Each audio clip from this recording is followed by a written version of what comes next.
സ്നേഹനഗരത്തിന്റെ ജീവശ്വാസമായ സെൻ നദീതീരത്ത് ഇന്നോളം കണ്ടില്ലാത്ത മായക്കാഴ്ചകൾക്ക് തിരിതെളിഞ്ഞു. സെൻ നദിയുടെ പാലത്തിന് മീതെ ഫ്രഞ്ച് പതാക വർണ്ണങ്ങളായ നീലയും വെളുപ്പും ചുവപ്പും നിറങ്ങൾ പാറിപ്പറന്നത് ആഘോഷത്തിന്റെ കാഴ്ചകൾക്ക് വർണ്ണം കൂട്ടി. പ്രസിദ്ധ ഗായിക ലേഡി ഗഗയുടെ ഫ്രഞ്ച് ഗാനം അലയടിച്ചതോടെ നദീതീരത്ത് കാത്തുനിന്ന ആരാധകർ ആർപ്പു വിളിച്ചു. സെൻ നദിയിലെ 6 കിലോമീറ്റർ ദൈർഘ്യമുള്ള ഘോഷയാത്രയിൽ ആവേശം അലതല്ലി. ഒളിമ്പിക്സിന്റെ ജന്മഭൂമിയായ ഗ്രീസിൽ നിന്നും പ്രയാണം തുടങ്ങി അനേക നാടുകൾ കടന്നെത്തിയ ദീപശിഖകളിൽ നിന്നും നാളം തെളിയിച്ചാണ് ഒളിമ്പിക്സിന് ഔദ്യോഗിക തുടക്കമായത്. ഒളിമ്പിക് വില്ലേജിൽ നിന്നും ആരംഭിച്ച ദീപശിഖ പ്രയാണത്തിന് രാജ്യാന്തര ഒളിമ്പിക് കമ്മിറ്റി അധ്യക്ഷൻ Thomas back, IOC athletic committee അധ്യക്ഷ എമ്മ ടെർഹോ തുടങ്ങിയവരാണ് നേതൃത്വം നൽകിയത്. നദിയുടെ ഇരു കരകളിലുമായി ഒരുക്കിയ കസേരയിൽ ഇരുന്നു കൊണ്ട് സംഗീതത്തിന് ആവേശം പകർന്ന് ലോകത്തിന്റെ നിരവധി ഭാഗങ്ങളിൽ നിന്നെത്തിയ സഞ്ചാരികൾ ആഘോഷിക്കുകയായിരുന്നു. മണിക്കൂറുകൾ ക്യൂവിൽ നിന്ന ശേഷം നദിക്കരികിലേക്ക് പ്രവേശനം ലഭിച്ചവർ ആരവമൊഴുക്കി ഓളങ്ങളെ പ്രകമ്പനം കൊള്ളിച്ചു. ആകെ 10,500-ൽ ഏറെ കായിക താരങ്ങളാണ് ഒളിമ്പിക്സിൽ ഉള്ളതെങ്കിലും ഘോഷയാത്രയിൽ 7,000-ഓളം പേരാണ് പങ്കെടുത്തത്. പാരീസ് ഒളിമ്പിക്സിന് സ്നേഹനഗരി സ്വാഗതം അറിയിച്ചിരിക്കുകയാണ്. ഇന്ത്യയുടെ യശസ് വാനോളം ഉയർത്തുന്നതിന് വേണ്ടി ഇന്ത്യൻ താരങ്ങൾ 16 ഇനങ്ങളിലായി 117 അത്ലറ്റുകളാണ് മത്സരത്തിന് ഇറങ്ങിയിരിക്കുന്നത്. ഒളിമ്പിക്സിന് വേണ്ടി മാത്രം കോടികളുടെ തുകയാണ് സർക്കാരും വിവിധ സ്പോൺസർമാരും മുടക്കിയിരിക്കുന്നത്.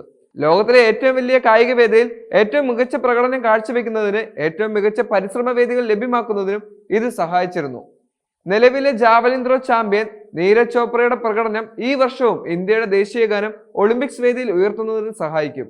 5.72 കോടി രൂപയോളം മുടക്കി പട്യാലയിലെ സായി NSNIS-ലും വിദേശ രാജ്യങ്ങളിലുമായാണ് പരിശീലനം പൂർത്തീകരിച്ചിരിക്കുന്നത്. പ്രധാനപ്പെട്ട രാജ്യാന്തര മത്സരങ്ങളിലെല്ലാം തന്നെ നീരജ് മികച്ച പ്രകടനം കാഴ്ചവെച്ചിട്ടുണ്ട്. 41.81 കോടി ഉപയോഗിച്ച് ഹോക്കി ടീമിനാണ് ഏറ്റവും കൂടുതൽ തുക ഉപയോഗിച്ചുള്ള പരിശീലനവും തയ്യാറെടുപ്പും നടത്തിയിരിക്കുന്നത്.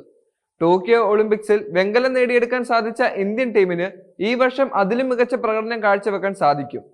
41 വർഷങ്ങൾക്ക് ശേഷമാണ് ഇന്ത്യൻ ടീമിന് ഹോക്കിയിൽ ഒരു മെഡൽ കരസ്ഥമാക്കാൻ സാധിച്ചത് എന്നതും ഒരു പ്രത്യേകത തന്നെയാണ്. ബാംഗ്ലൂരിലാണ് ഹോക്കി ടീമിന്റെ പരിശീലനം നടന്നത്.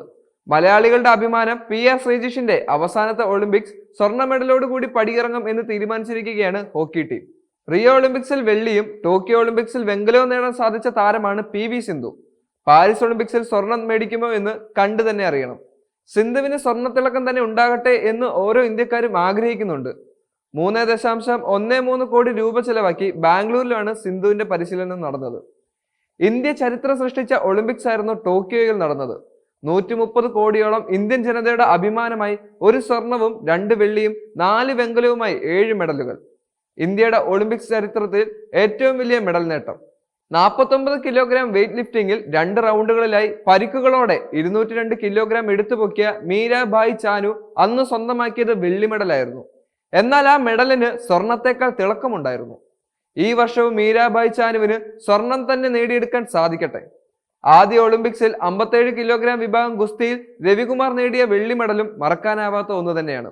ഇന്ത്യയുടെ ദേശീയ പതാക ഒളിമ്പിക്സിൽ ഉയർന്നു പാറാൻ നീരജ് ചോപ്രയുടെ സ്വർണ്ണത്തിളക്കം നമ്മളെ സഹായിച്ചു. ആ സ്വർണം എന്നും നമുക്കും നമ്മുടെ രാജ്യത്തിനും ഒരു സ്വകാര്യ അഹങ്കാരം തന്നെയാണ്. നിരവധി പ്രതിഭകൾ കൊണ്ട് ടോക്കിയോ ഒളിമ്പിക്സ് വേദി ഇന്ത്യ അലങ്കരിച്ചപ്പോൾ ലഭിച്ചത് 7 മെഡലുകളും അഭിമാനവും. പാരീസ് ഒളിമ്പിക്സിൽ എന്താണെങ്കിലും അഭിമാനിക്കാൻ നമ്മുടെ താരങ്ങൾക്ക് സാധിക്കും. അതോടൊപ്പം തന്നെ മെഡലുകളുടെ എണ്ണം കൂട്ടാനും.